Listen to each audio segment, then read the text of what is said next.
पिछले 25 साल से हम कौम और मिल्लत के लिए लड़ रहे हैं और हम कौम और मिल्लत की बात, समाज की बात 80% करते हैं, अपने समाज की बात 80% करते हैं और राजकारण सिर्फ 20% करते हैं। और हमने, आपने देखा होगा कि शहर में बड़े से बड़ा हादसा, बड़े से बड़ा मसला हुआ तो सबसे पहले दौड़ के हम गए। हमारी जब तक जान में जान है, हम अपने समाज के लिए काम करेंगे और समाज के लिए लड़ेंगे। और लड़ते लड़ते मर गए भी तो हमको खुशी होगी कि हमने अपने समाज के लिए शहर में अच्छे अच्छे काम किए। तो हमने अपनी पद से नहीं, हमने कांग्रेस पक्ष को ही इस्तीफा दे दिया। इम्तियाज साहब अगर बोलते हैं कि चलिए पूरे पुराने बातें भूल जाते हैं, अफसर भाई आप हमको शहर को डेवलप करना है एक विकास के नाम पर। हमारे में कोई बुराई नहीं है, हमारे में कोई लड़ाई झगड़ा नहीं है। वो मेरे ऑफिस पे भी आ सकते हैं, मेरे घर पे आ सकते हैं। अगर उन्होंने बुलाया, कुछ हुआ तो मैं भी उनके घर पे जाऊंगा, उनके ऑफिस पे जाऊंगा। हम में कोई लड़ाई नहीं है, कोई ना इत्तेफाकी नहीं है। हमारा नारा 95 में भी वो था और आज भी नारा वही कि जब तक सूरज चांद रहेगा औरंगाबाद तेरा नाम रहेगा। आप देख रहे हैं SDM न्यूज़। मैं हूं रियाद अंसारी। इस वक्त मैं अफसर खान साहब के कार्यालय पे मौजूद हूं और अफसर खान साहब के बारे में कुछ ज़्यादा हमें बताने की ज़रूरत भी नहीं है। ये औरंगाबाद की वो आवाज़ है, जब गूंजती है तो बस गूंजती है। और ये सियासत की गलियारियों में एक बहुत अहम मुकाम रखते हैं, अहम हैसियत रखते हैं। और इन्होंने हाल ही में कांग्रेस पार्टी से इस्तीफा दिया है संभाजी नगर के नाम को लेकर। चलिए फिर विस्तार से जानकारी देते। सर, आप कांग्रेस पार्टी के, हम समझते हैं, बहुत पक्के सिपाही और आपकी आवाज़ सुने जाती हैं, पर आखिर क्या हुआ कि फिर भी ये मामला ठस से मसने हुआ? देखिए, सबसे पहले तो मैं आपको ये बता दूं कि औरंगाबाद शहर ये ऐतिहासिक शहर है। ऐतिहासिक शहर का नाम संभाजी नगर। संभाजी नगर को हमारा संभाजी महाराज को विरोध नहीं है।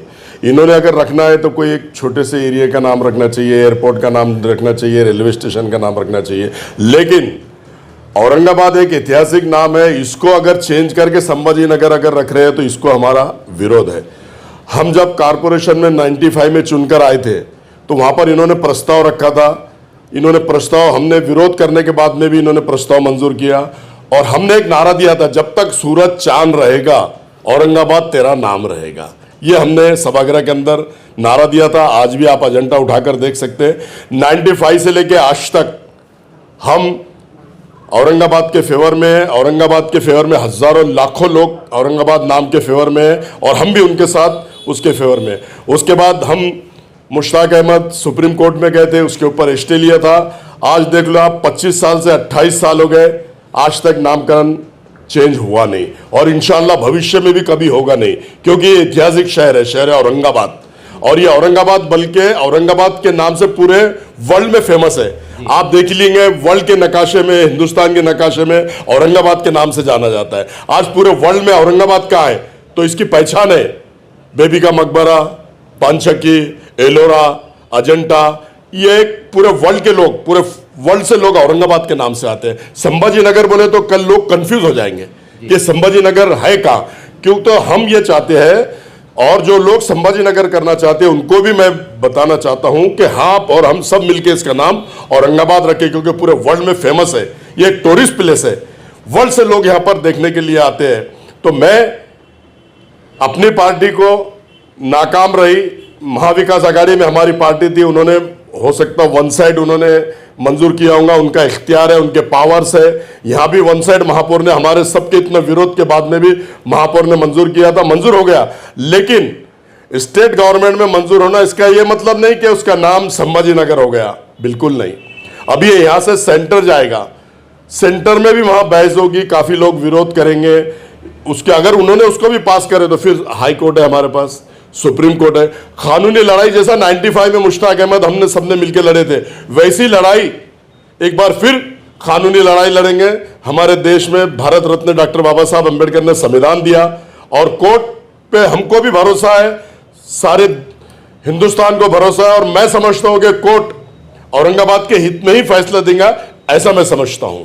सर, आज हम जब शहर में घूम रहे थे और आपके इस्तीफे जब बात चली तो बहुत से लोगों का ये ख्याल था कि ये कांग्रेस पार्टी का एक हथकंडा है, बाद में ये लोग वापस कांग्रेस पार्टी में चले जाएंगे। क्या कहेंगे ऐसे लोगों का? देखिए, हमने तो पहले भी हमारे स्टेटमेंट में कहा कि हमारी कांग्रेस पार्टी जो है ये नेशनल पार्टी है और अगर ऐसे निर्णय अगर हमारे सरकार से जुड़े हुए में होते हैं तो हमने अपनी पद से नहीं, हमने कांग्रेस पक्ष को ही इस्तीफा दे दिया। हम डबल गेम खेलने वाले नहीं है, हम स्ट्रेट फॉरवर्ड है। और आपको ये बात बता दूं कि पिछले 25 साल से हम कौम और मिल्लत के लिए लड़ रहे हैं और हम कौम और मिल्लत की बात, समाज की बात 80% करते हैं, अपने समाज की बात 80% करते हैं और राजकारण सिर्फ 20% करते हैं। और हमने, आपने देखा होगा कि शहर में बड़े से बड़ा हादसा, बड़े से बड़ा मसला हुआ तो सबसे पहले दौड़ के हम गए। हमको औरंगाबाद शहर के लोगों से भी प्यार है और सर्व धर्म संभाव लेके चलते हैं हम लोग। हम सेकुलर लोग हैं, सेकुलर पार्टी में हम काम करते हैं, लेकिन इस तरह के निर्णय अगर होते हैं तो हमने पार्टी को हमेशा के लिए इस्तीफा दे दिया। सर, आज शहर के अंदर इस बात के चर्चे है कि आपका शुमार औरंगाबाद की ज़िले की राजनीति में एक मजबूत सियासतदान के तौर पे होता है। आप विरोधी पक्ष नेता भी रहे, आपकी एक आवाज़ सुनी जाती है और कई लोगों ने मुझसे बराह रास्त कहा, किसी ने फ़ोन करके कहा कि साहब अफसर के पास आप जाएंगे, साहब के पास तो उनसे कहिए कि हमारी नौजवानों की चाहत है कि आप इमाम पार्टी ज्वाइन करो, उनकी चाहत है साहब ऐसी। तो मैंने उनसे कहा कि साहब आप जाइए ना, मोर्चा लेके 150 लोग लेके, मैं तो पत्रकार हूँ, मैं कैसी बात कर सकता हूँ। लेकिन उनका कहना था कि आज ताकतवर लीडरशिप की औरंगाबाद को ज़रूरत है, पुराने इख्तलाफात को भूलकर आप आगे बढ़े, ये वक्त की जरूरत है। तो ऐसे नौजवानों को क्या पैगाम देंगे आप? देखिए, पुराने इख्तलाफ न थे ना है, ये राजकीय लड़ाई रहती। राजकारण में इमाम हमको बोल रही है, हम इमाम को बोल रहे हैं, ये कोई हमारा पर्सनल झगड़ा नहीं है, ये हमारा कोई जमीन जायदाद का झगड़ा नहीं। राजकारण में इमाम के खिलाफ हम बोलेंगे, इमाम हमारे खिलाफ बोलेंगे, राष्ट्रवादी के भी खिलाफ हम बोलते हैं, सेना बीजी के भी खिलाफ बोलते। तो राजकारण में हमेशा के लिए दूरियां नहीं रहती। राजकारण में कोई भी किसके खिलाफ बोलता है और राजकारण में कब क्या होगा ये बोल नहीं सकते। लेकिन नौजवान साथियों से मैं ये कहना चाहता हूं कि मैं अगर जहां भी हूं तो मैं हमेशा कौम के हित की बात करता हूं, कौम के लिए कारपोरेशन में लड़ता हूं। आपने देखा होगा कि मैं पहला विरोधी पक्ष नेता बना था तो मैंने कब्रिस्तानों के लिए लाखों करोड़ों रुपए का फंड मुहैया करा के दिया। वक्फ बोर्ड की एनओसी लेकर आज लाखों करोड़ों रुपए का काम होता था, किसका होता? मुस्लिम कब्रिस्तानों का होता। हर पुलिस स्टेशन से मैंने जाके नौजवानों को छुड़ाने का काम करा।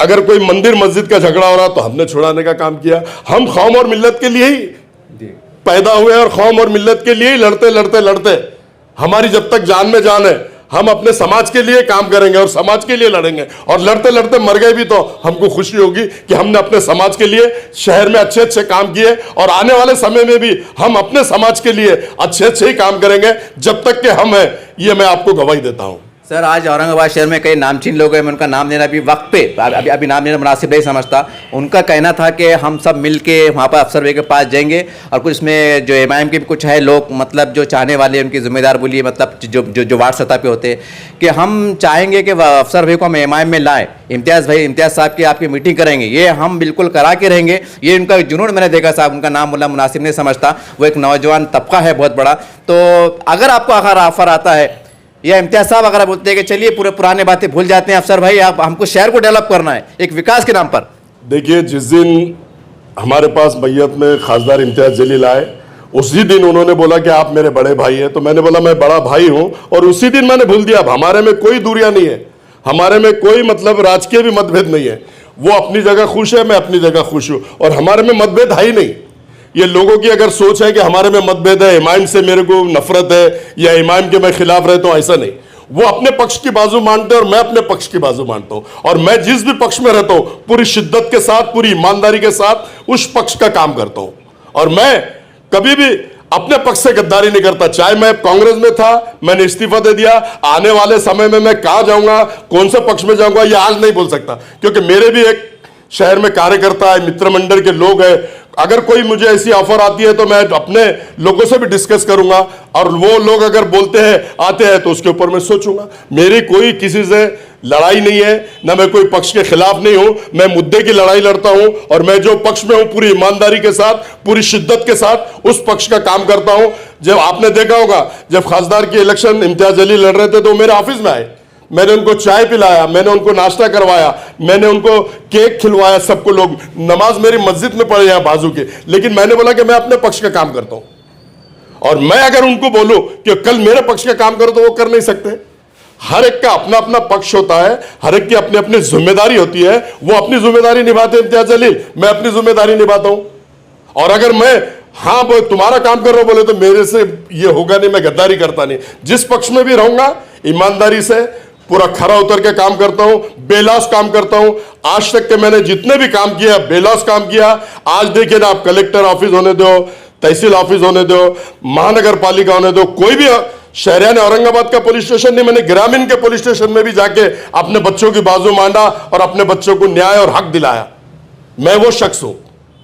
सर फिर भी अगर मैं खुल के कह रहा हूं, अभी आखिरी सवाल समझ चलिए, क्या अगर खासदार साहब जैसा आपने कहा कि मेरे ऑफिस पे आए थे, अगर वो आ जाते हैं, इलेक्शन का मोड़ आ रहा है, 4-5 महीने के बाद चुनाव भी आने वाले, और आपके खाते बात रख देंगे जैसा उन्होंने कहा कि आप मेरे बड़े भाई है, तो आप छोटा भाई अगर चल के आया, बोलिए चलिए आप एमआईएम की राह पर, खुल के अगर ऑफर दी तो क्या करेंगे आप? इंशाल्लाह आने तो दो, आने के बाद में इंशाल्लाह निर्णय लेंगे जो भी होगा, आने दो उनको। हमारे में कोई बुराई नहीं है, हमारे में कोई लड़ाई झगड़ा नहीं है। वो मेरे ऑफिस पे भी आ सकते हैं, मेरे घर पे आ सकते हैं। अगर उन्होंने बुलाया, कुछ हुआ तो मैं भी उनके घर पे जाऊंगा, उनके ऑफिस पे जाऊंगा। हम में कोई लड़ाई नहीं है, कोई ना इत्तेफाकी नहीं है। वो भी छोटे भाई है, मैं भी बड़ा भाई हूं, और इसी तरह से हमारे में कोई ना इत्तेफाकी नहीं है। ये मैं आपको, शहरियान औरंगाबाद को, सारे समाज को, पूरे जिले को, पूरे मराठवाड़ा को और पूरे महाराष्ट्र को बता दूं कि मेरी पर्सनल लड़ाई किसी से भी नहीं है। सर एक सवाल और जहन में आ गया कि अभी नामांतरण का मसला होगा, औरंगाबाद संभाजीनगर का मसला आने वाले 4-5 महीने के बाद चुनाव आने वाले, एक बतौर सियासतदान, एक राजनीति के तौर पे आप क्या देखते हैं कि इसका फायदा राष्ट्रवादी कांग्रेस को कितना नुकसान होगा और एमआईएम को कितना फायदा होगा? देखिए, सबसे पहले तो मैं आपको बता दूं कि हिंदुत्व का मुद्दा वो जो लेके चल रहे हैं, तो उनको बेशक कि उनको फायदा बीजेपी को होगा, लेकिन मेरी ऐसी सोच है एक राजकारणी होने के नाते कि कल सेना और बीजेपी एक जगह आएंगे, ऐसा मैं समझता हूं, क्योंकि ये सारा गेम प्लान है।